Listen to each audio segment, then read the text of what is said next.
Взлет и посадка – самые волнительные моменты. Ради этих кадров в Казанский аэропорт прилетели 40 фотографов со всей страны и даже из-за границы. Ренас из Варшавы. В детстве коллекционировал макеты самолетов, а 4 года назад именно в нашем аэропорту попал на свой первый споттинг. С тех пор это хобби стало частью его жизни.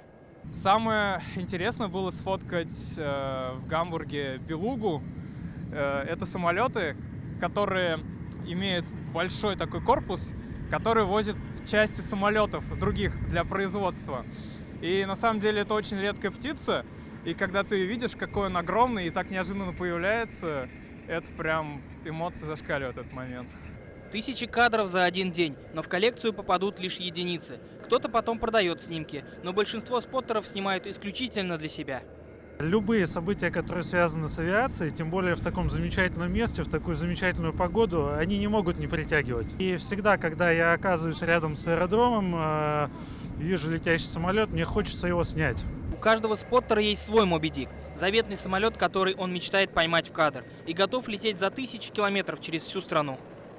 Самый мой любимый кадр – это кадр, сделанный на параде военно-морского флота в 2021 году. Это кадр с черной жемчужиной, или иначе говоря, Ту-134 УБЛ. Да? И моя мечта – это снять украинский Ан-225 «Мрия». Да? В переводе с украинского этот самолет означает как мечта. И эта мечта совпадает с моей мечтой.